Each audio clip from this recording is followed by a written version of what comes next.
Top quality और consistent performance के लिए सिर्फ सिल्वर पंप्स। टॉप क्वालिटी और कंसिस्टेंट परफॉर्मेंस के लिए सिर्फ सिल्वर पंप्स, नाम याद रखना। भाऊ, शासनाने नेमके संच मान्यतेबद्दल काय नेमके आता नवीन जी आर काढला, यामुळे विद्यार्थ्यांचं आणि शिक्षकांचं काय नुकसान होणार आहे, तुम्ही काय अनुभव? सगळ्यात मोठं विद्यार्थ्याचं नुकसान होणार आहे। काय झालं, 61 ते 90 असं म्हणून 3 शिक्षक दिले आणि 61 ते, मी एकच सांगतो त्यातलं उदाहरण, एवढं सांगत नाही बसत, 61 ते 90 पर्यंत त्याच्यातही त्यांनी किमान मर्यादा 76 ठेवली।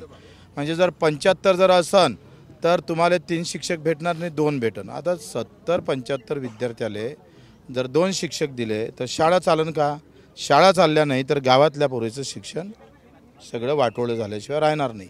तुम्ही खाजगी शाळेमध्ये 15 विद्यार्थ्यामागे 1 शिक्षक दिला जातो। सरकारला तिजोरीतला भार कमी करायचा आहे।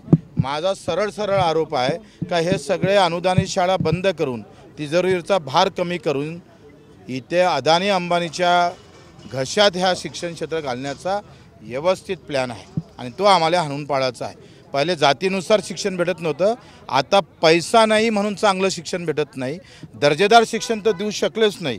पण आपण जर पाहिलं राईट टू एज्युकेशनमध्ये काय म्हटलं आहे, राईट टू एज्युकेशन म्हटलं आहे का 1 ते 14 पर्यंत, म्हणजे 6 ते 14 पर्यंत सगळ्यांना शिक्षण हे अनिवार्य आहे।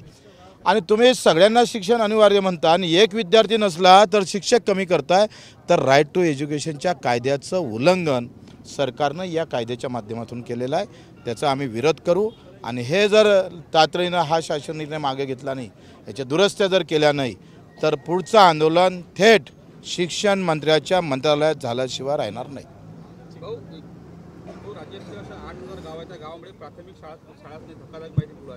आता खरं तर आपण पाहिलं का एका इकडे राईट टू एज्युकेशनसारखा कायदा आल्यानंतर शिक्षण हे घरापर्यंत झाले पाहिजे होतं, कारण शिक्षणाचं मूल्य हे आपण इतर याच्यामध्ये मोजू शकत नाही। तुम्ही रस्त्यासाठी साधं जर नागपूरची आपण बुलेट ट्रेन आणली, 60,000 कोटी रुपये दिले। आता वर्षाच्या बजेटमध्ये जर आपण पाहिलं तर शिक्षणामध्ये फक्त 2,000 कोटी आहे। 60,000 कोटी 10 वर्षात फक्त 20,000 कोटी खर्च व्हायचे। तुम्ही ज्याची आवश्यकता नाही आहे तिथं खर्च करता, पण शिक्षणासाठी मात्र तुमचे हात आखुडते का घेतं?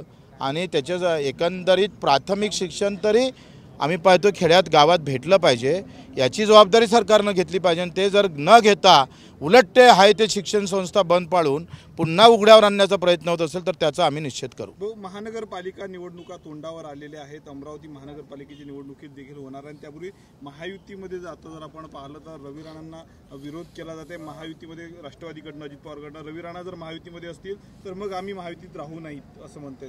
तो त्यांचा प्रश्न आहे, आपल्याला काय लेनदेन आहे? हे राहिले काय नाही राहिले काय, मोठं काय तीर मारणार आहे आणि त्या जिल्ह्याचं काही फार चांगलं होणार आहे शहरात? मला एक समजत नाही, तुमच्या बातम्या कशा असते, उद्धव साहेब आणि राजसाहेब एकत्र होणार, शरद पवारांना आता अजितदादा एकत्र होणार म्हणजे काय? त्यांचं काय, आमचं काय भलं होणार? हे तिथं हेडलाईन टाकत जा। काय हे एकत्र झाल्यावरही कोणाचं भलं होणार नाही, त्या दोघा भावांचं होईल, नाही तर काका पुतण्याचं भलं होईल, सामान्य जनतेचं भलं काय होणार आहे? मग याच्या न्यूजमध्ये थोडंसं वरच्या लोकांना तुम्ही दुरुस्त करायला सांगा का ह्या न्यूज देताना खाली असं टाकायचं, ते आमचं वाक्य टाका प्रहारचं, का जनतेचं यामध्ये भलं काय होणार ते टाका ना त्याच्यात। आता ते राष्ट्रवादी एकत्र लढतोय का भाजप एकत्र लढते, तर याच्यामध्ये तुम्ही काय मुद्दे काय आहे, अजेंडा क्या है तुम्हारा, वो बताना चाहिए ना उन्होंने।